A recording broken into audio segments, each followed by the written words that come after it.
What is integration of D x upon x 1 + log x की power n। मैं ये दो तरीके से कराऊंगा।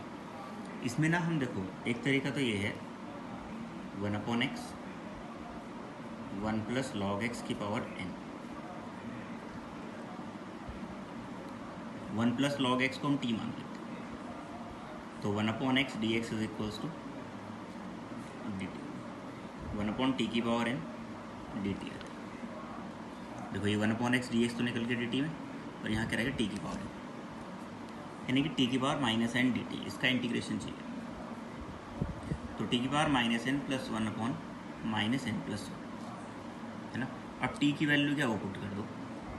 t की वैल्यू क्या थी हमारे पास 1 + log x, तो 1 + log x की पावर -n+1/-n+1, ठीक है, प्लस c। अब देखते हैं, मैच करते हैं। हमारे पास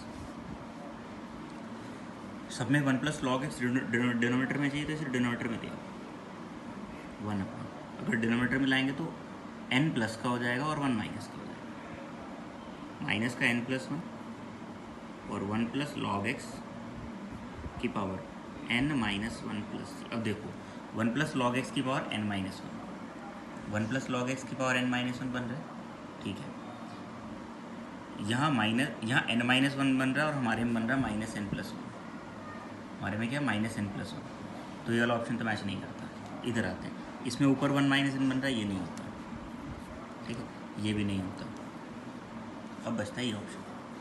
अगर इस माइनस को एडजस्ट कर दे तो माइनस का n प्लस का 1 बन रहा है और ये वाला टर्म, तो हमारा ऑप्शन ये होगा। अब डायरेक्ट कैसे करेंगे, देखो एक इंटीग्रल फॉर्मूला होता है, डायरेक्ट फॉर्म होती है f'(x) अपॉन fx की पावर n dx। अगर ऐसा है तो इसका जो इंटीग्रेशन होता है वो कितना होता है, fx की पावर -n+1 अपॉन माइनस का n+1। अब fx क्या था हमारे पास 1 + log x, तो 1 + log x की power -n+1 upon -n+1 direct आ गया।